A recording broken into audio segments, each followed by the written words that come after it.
Adventure of Pipeman on W4CY Radio.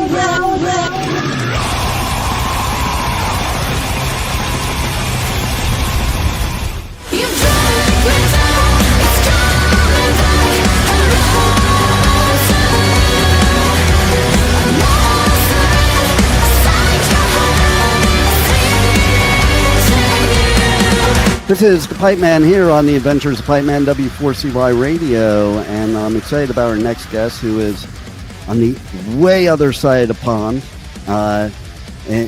in places I like to be now instead of where I'm at, to be honest. But let's welcome to the show, Nicol from STELLVRIS. How are you? Exactly. Hello, thanks for having me. I'm doing great. How about you? I'm doing phenomenal.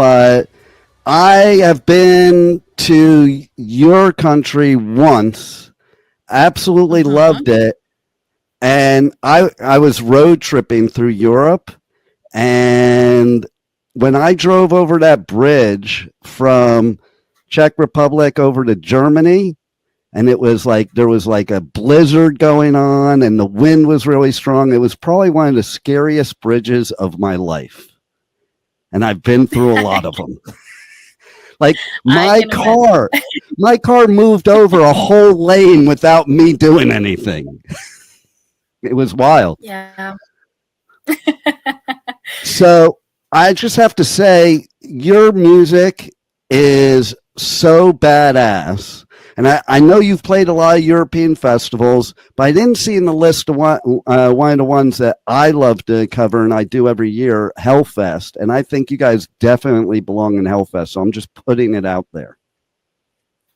We haven't played on a Hellfest. We played Summer Breeze. So, yeah. Yeah, that's what I'm saying. You haven't played it yet, so I'm putting it out there in the universe so that they can invite you to play there. That would be super amazing. then we could do the interview on site. But what's your favorite festival to play that you've played so far in Europe? In Europe, well, it's always very hard to pick just one, because I would say that all the festivals we played, we had absolute blast. People were amazing and crazy, but I think that if I really have to pick just one, it would be Summer Breeze in Germany this year. It was something, wow, totally different. So what is it like at Summer Breeze? Because like I cover festivals all over the US, UK, Europe, and I haven't done that one yet. So what makes that one unique? You should definitely. Well, for me, I really love metal communities. So whenever we are playing festival that is really like for metalheads, I always feel like home. And it's the same, like for example with Brutal Assault here in Czech Republic or Fight Fest. It's just like it's a metal festival, and people, the scene, the community is. It's just like where I really feel that I belong. And this is the same with Summer Breeze. And if you have ever been to Germany, and you told me that you almost died on the bridge crossing the border from Czech Republic to Germany. I would say that you would agree with me that the German scene is something different. And the metalheads there, the community of metalheads in Germany is different, and it's they're crazy, wild, and really nice people. And for us, it was the biggest maybe festival we've ever played so far. And it was just, I was so scared. Like I'm not nervous normally, but you could count the number of the festivals or shows that I was nervous, just on like fingers on one hand, and this was definitely one of them, because it was like there were so many people, and I knew that there are so many important people, and that we really have to crush it there, like we really have to nail it there. And it was amazing. The people were so supportive. Whenever I told them, please sit down, they did it. Do Wall of Death, they did it. catch me when I do the stage dive. They called me. And then we had a signing session. It was like a huge queue. And again, crazy. And I really felt like home. I really like the people there, the community, the way they are behaving. It's just like, yeah. It is true too, because like, so I was so fascinated by the metal scene in Berlin and all the little like underground clubs and the whole scene. It was really, really cool. And then also like I've done grass pop, and I made a whole bunch of German friends at grass pop. In fact, I was dating a German woman that I met at grass pop because they all drove over from Germany just to go to grass pop, you know? So I agree. Like they're so fanatical about their metal and their music. And I think that's awesome. And you guys are definitely badass. So it's worthwhile. I want to know how, like you have this great clean vocal, and then you go into this brutal vocal. And I want to know how you do that so easily. And I'm always fascinated actually, because, you know, I think a lot of the women in metal now are way more badass than the men, and especially with that growling, brutal voice. It's like, oh my God! Like, and I see the technicality when you do it, like how you like move your mouth, and like I'm so fascinated by that. You know, there's like other bands I feel the same way, like Courtney, you know, from Spirit Box. Like when I watch her sing, I'm like, I'll be at a festival watching her, and I'm just fascinated by her mouth movement to go from like that beautiful, serene voice to that like brutal metal growl. So how do you do it? What's the secret to that? Practice. That's true. Basically, yeah. Well, the time when I decided to learn how to scream, it was like I was singing since I was a child, so singing was kind of natural for me. But then I started to listen to metal music, and then I was like digging like deeper and deeper into more like heavier and heavier music. And then when I heard Alisa from Arch Enemy, I was like, that's what I miss. And so I found a teacher, and because I didn't want to lose my voice, I didn't want to damage it. So I was working with him, and I learned how to growl and scream. And then like with the practice and live shows, especially because you like you can screw anything when you're in rehearsal room, but when you are on a stage, you have to do it. You have to be 100%, sure that you can do anything, and just to be focused on it. And so basically that was it. I was just practicing, and I'm very stubborn like person. And when I decided that I want to learn how to scream, I was screaming every single day, even though it was kind of dangerous, because like overusing your vocal cords is also very kind of it's dangerous.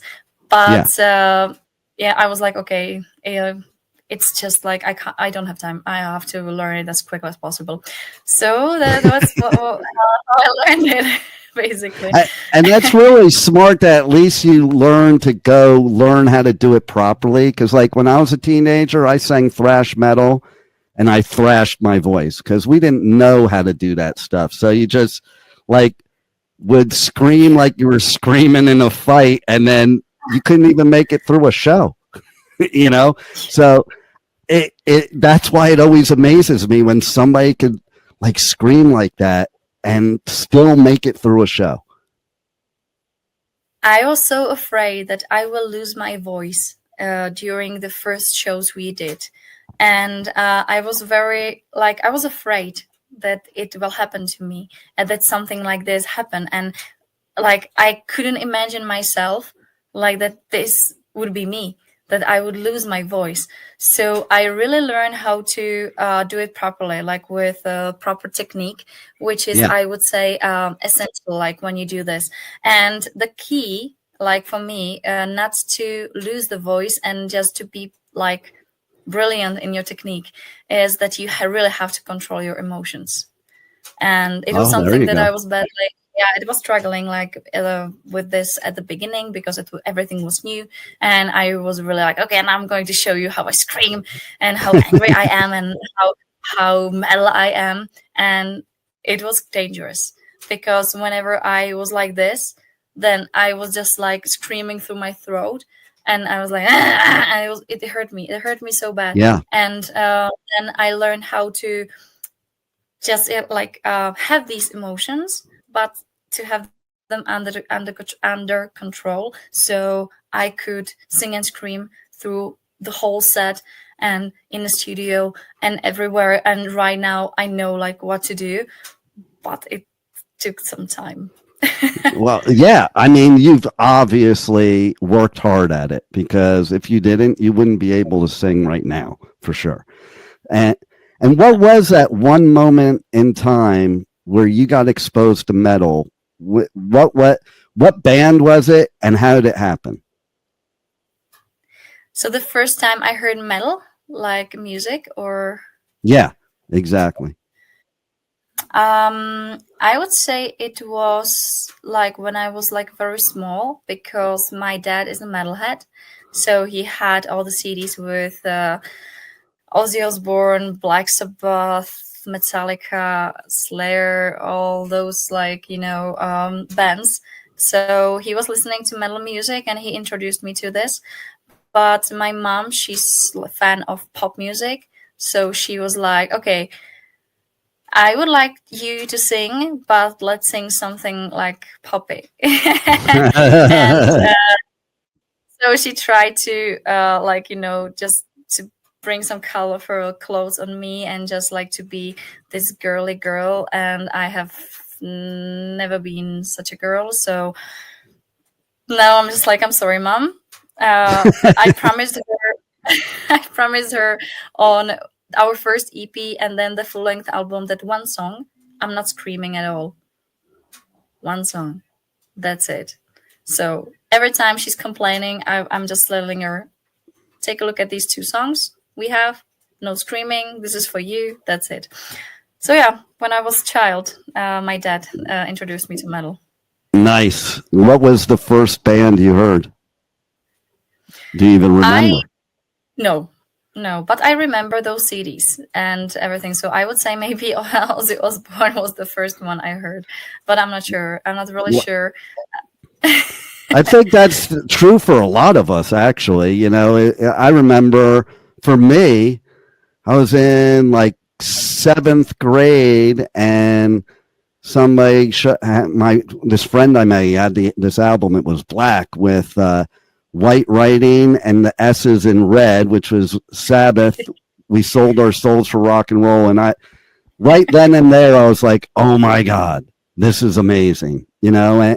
And it, like you, it progressed from there, because then it went into like heavier stuff, and then, you know, like you mentioned Metallica and Slayer. I was at their first shows ever, and that was it. After experiencing stuff like that, and you know, people don't realize, like, you know, they look at metalheads and they make these assumptions, but we're like one big family where nobody's an outsider, everybody's included, nobody's bullied, nobody, like, people don't understand the mosh pit isn't about hurting people, it's about getting in there and getting your aggressions out without hurting people, you know. Exactly. And so everybody, like, now with everything going on in the world, the safest place I ever feel is in a metal crowd at a festival, because just everybody just loves everybody, and it doesn't matter who you are, what you do.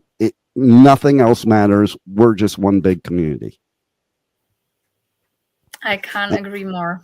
That's why I'm not afraid to go to mosh pits, go to Wall of Death, because whenever I go there, I'm just like, when I'm passing around the guys, they're like 2 meters tall, and I'm like this, they're like that. And whenever I do this, like, okay, they're super tall, but I'm not afraid of them. I'm just like, as you said, whenever I see that somebody just fall down in the mosh pit, circle pit, now the whole like masses that they just stop, help the people up, and then they just like continue. And this is like, yeah, I can say it like differently. I really love metal community and metal scene, and I really feel like home when I'm on these festivals. And only people like us can really understand that, because like even I have a brother and he just can't understand it for the life of him, you know. But no matter what you explain, you just have to experience it. And it's just a feeling. It's just a part of something. And you know, a lot of us people that became metalheads, we didn't have that on the outside world. You know, you got bullied or people picked on you for whatever reason, however you were different. And I think that's one of the coolest things. In fact, I have this idea that we could solve all the world's problems that we have right now, which there's a lot of them, by just having one big metal festival that everybody's required to attend except the politicians. They're not allowed to go there. Everybody else. And then we would actually unite, stop being divided, stop labeling everybody, and accept everybody for who they are. And as I always say, you do you, you be you, you know, and exactly. We need to pull that off. And that's a lot about what you write in your music too. So that's what I dig about your music. A lot of people also, because they don't understand metal, they don't understand the deepness of the lyrics and what the message is. So maybe tell the listeners about you and your songwriting and what message you put out there in your music. Yeah. So I think like as most of the musicians, I went through some mental health issues, and I put all these topics in our lyrics. So we have songs about anxiety, depression, burnout, and also like feeling different. This song is called Renegade. And I also pay attention to not only these like inner things, this like mental health issues, but also, for example, Silence After Violence. This is the last song we released, and this one I wrote when the first idea came when this crazy guy was shooting at Charles University in Prague, and he shot a lot of people, injured a lot of people. It was like before the Christmas, and it was terrible. And I could notice that the frustration, aggression, like amongst the society, is growing. And it's not only within us adults, but also it's going like deeper and deeper into younger and younger generations. And then Netflix just released it's a movie, or it's Adolescent, I think it's called like this. I don't know if you saw it. I didn't see it. I wonder if it's in the U.S. I'm going to have to look. When I get home, I'm going to have to go look. I have to search for it. Maybe I'm naming it in a wrong way, but this like this thing is about a young guy who was accused from murder, and he was really young. And this whole story, I'm not going to spoil this, but it was crazy. It was crazy. And it just like it shows how these people are, like the young generation, are pretty in danger, like using all the social media and stuff, and also like using all those social media make them more lonely, maybe, and they feel that they're not seen in offline world, and they're like more in online world. And this is something that is just very hard for me. And for me, I have to use social medias and everything because I'm a vocalist. I need to present my music and everything. And this is like nowadays there's no other way how to promote your music, just like through your socials and everything. And it's so hard on musicians too, because like, I don't think people realize how much hate you guys get on social media, just like everybody. Like, I find social media to be like antisocial, you know, and I have to use it too because of what I do, you know. That's true. That's right. I mean, you would think it would bring people together, but it just amazes me how many people go out of their way for no reason to just spread hate against other people. Like if you don't like something, don't participate, don't say anything, just let it go, let other people. That's why I say you be you.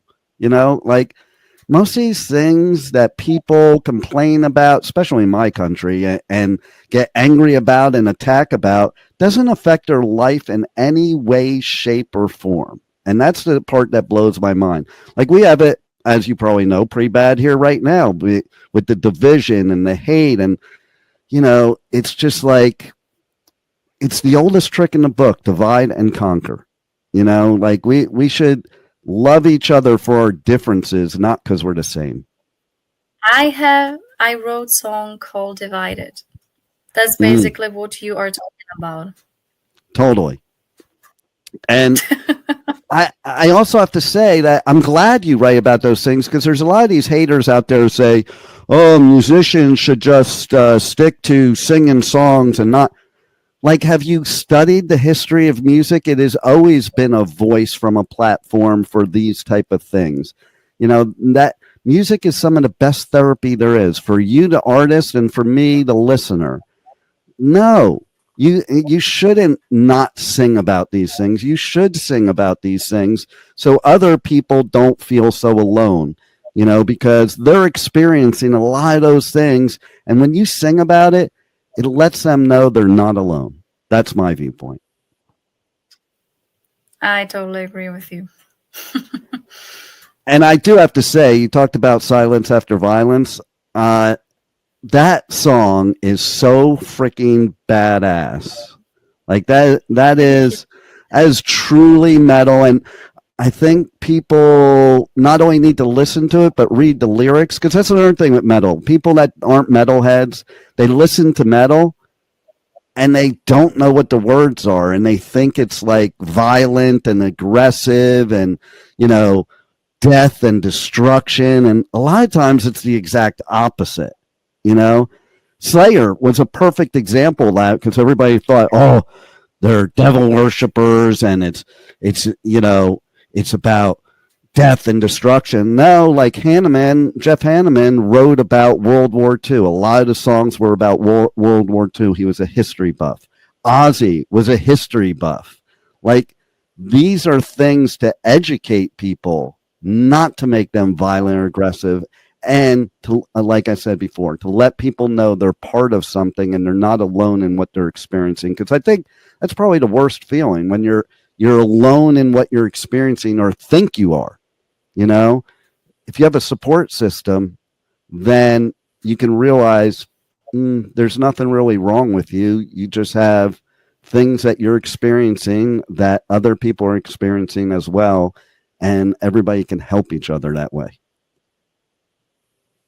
That's totally true, and I'm very happy that one of our fan now. We were talking like that was the day of like World Day of Mental Health, and it was like 1 week when I was posting about mental health and our songs and all the things, and like because of these, one of our fan, she reached me out and she told me that she's struggling with something, and I was talking to her and I was like, okay, this is something I can't help you because it's quite serious, so let's try to find some help.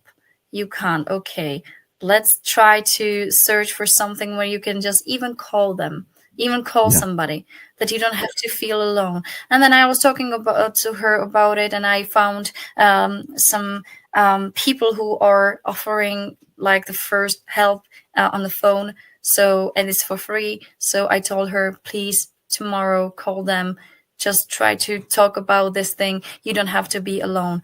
And this is amazing that you are just spreading awareness and somebody just reach you out and just is trying to find the help, because we also have had another fan, and unfortunately he lost this battle and he committed a suicide.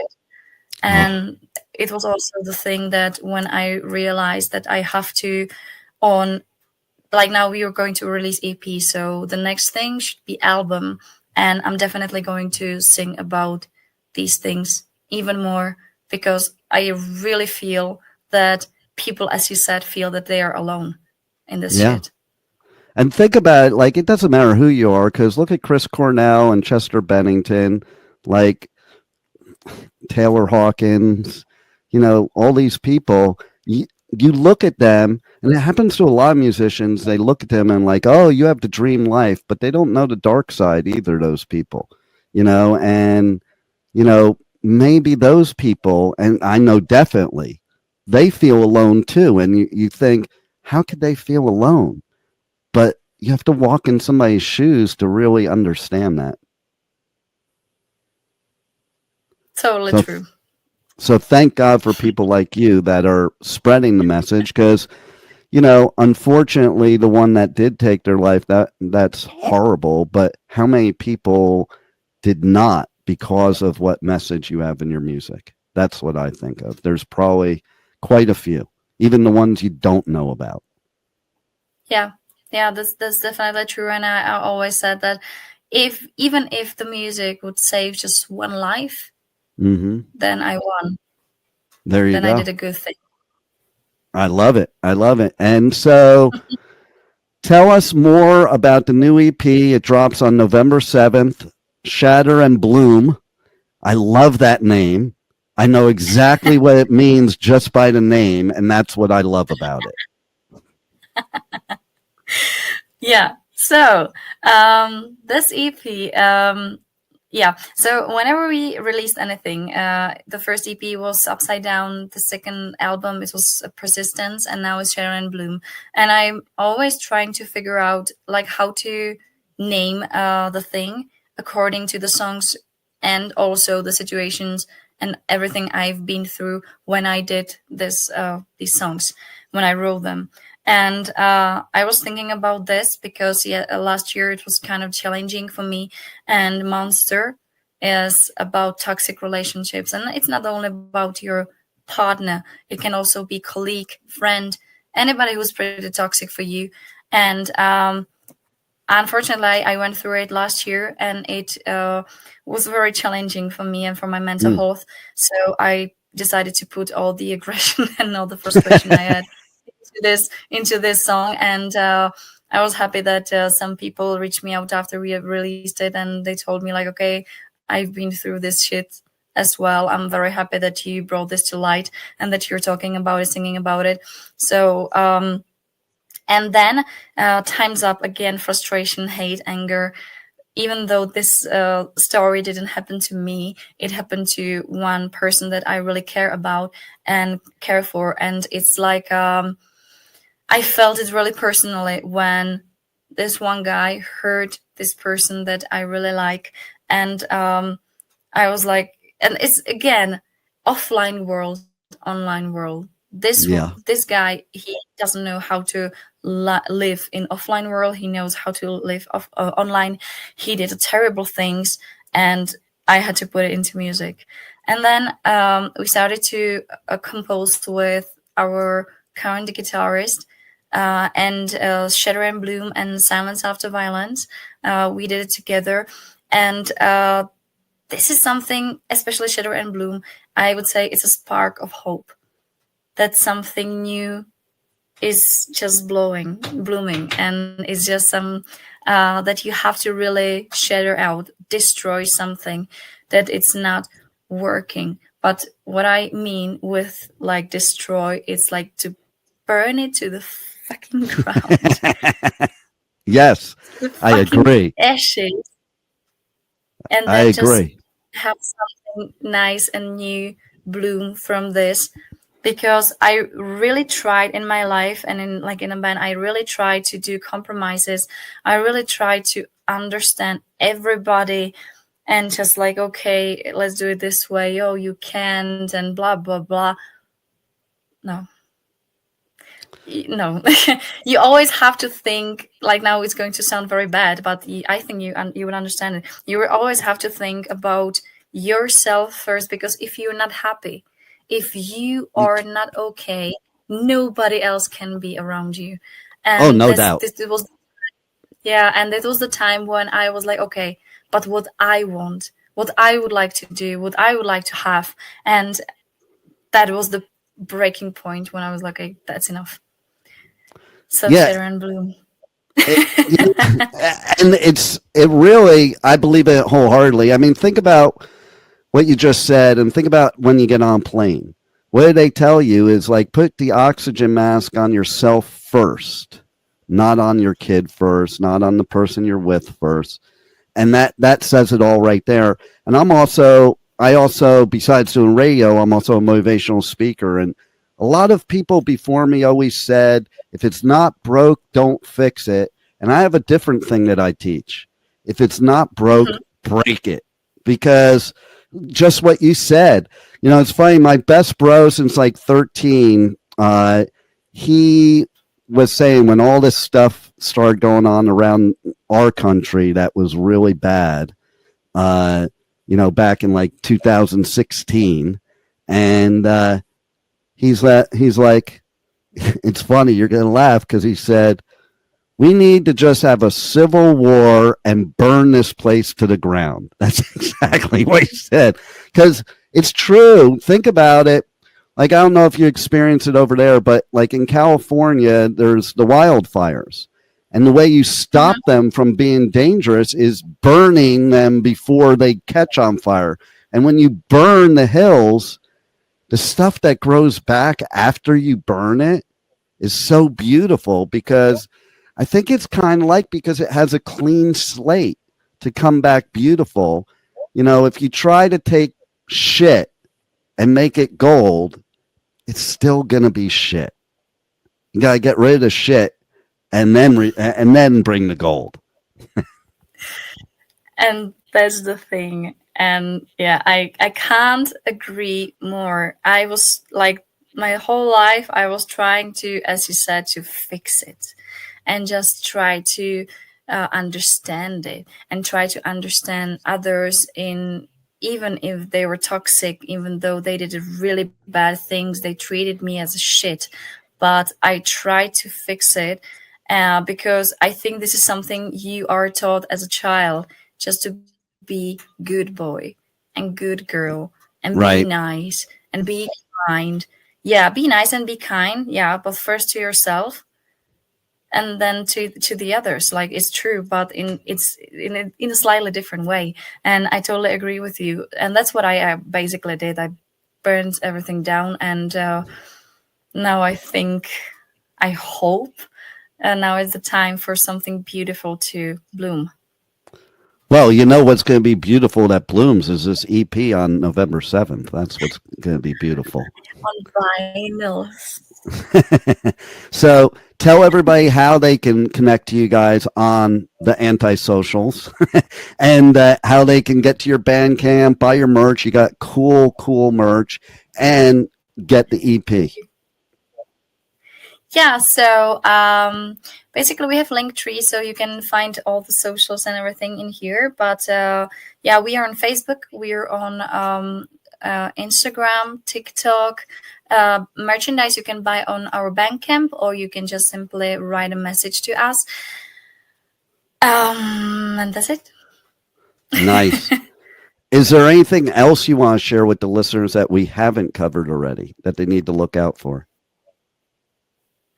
That we haven't covered. Well, I really hope that if you're listening to this, I hope you don't feel depressed and suicidal, because we digged really deep into our dark souls.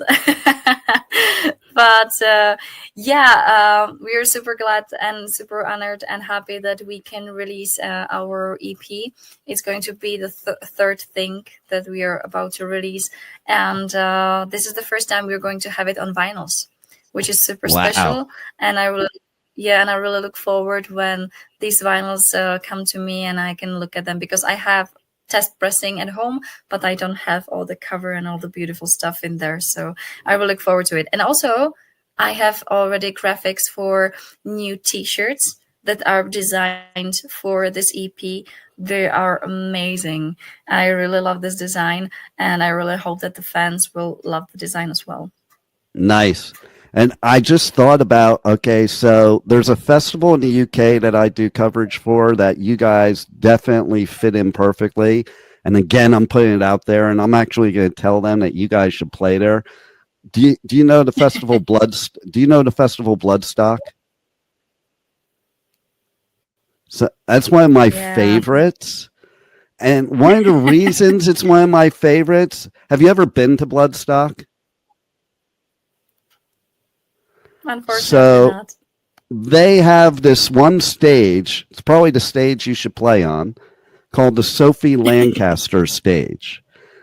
Do you know, I don't know if you know the story about Sophie Lancaster, but basically she was a goth girl that was with her boyfriend, leaving a show one night, I think it was in London, got attacked, and she was murdered because she was goth, because she was different.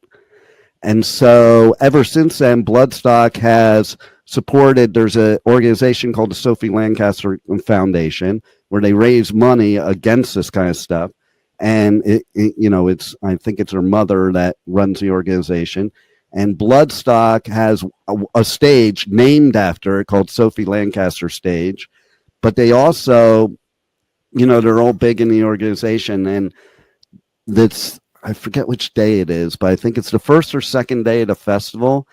Everybody wears pink. Everybody wears pink.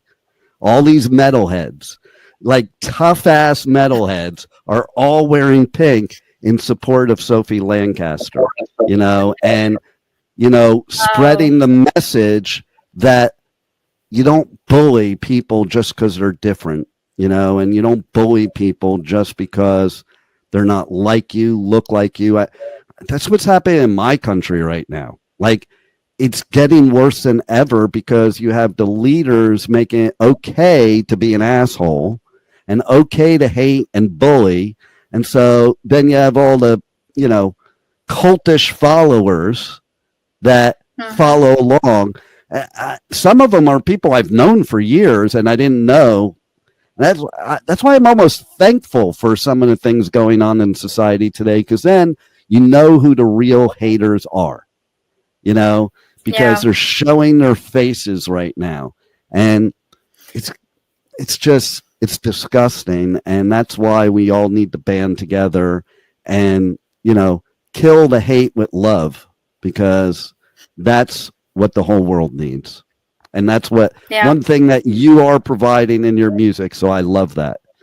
And doing it in a brutal way. Well, actually, I have to say that my therapist, she told me that during some of her sessions, before she met me, she was playing Rammstein to her clients, and she told me that there's no other music genre that goes so deep in your soul and so deep in your heart. And she told me that she's playing metal, and then I was okay, I have new songs for you. And so I played my songs for her, and now the next time I saw her, she was like, okay, I played your songs, and it went really, really great. Thank you. Nice. I love it, because it is the best therapy there is. Like, if I want to get out of my darkness, I listen to loud, heavy, brutal metal, because only us can understand that too. There's so many people that, how could you be? It's funny. People laugh at me because when I'm going to do a motivational seminar, my warm up for that is like blasting like Slayer in the car on the way there. Yep. It gets me pumped up. Yep. It gets me in a positive mood. Some people that don't understand, but we understand, because it does go deep. And and one of my favorite lyrics of all time is by Bring Me the Horizon, because I think Ollie's like a brilliant lyricist.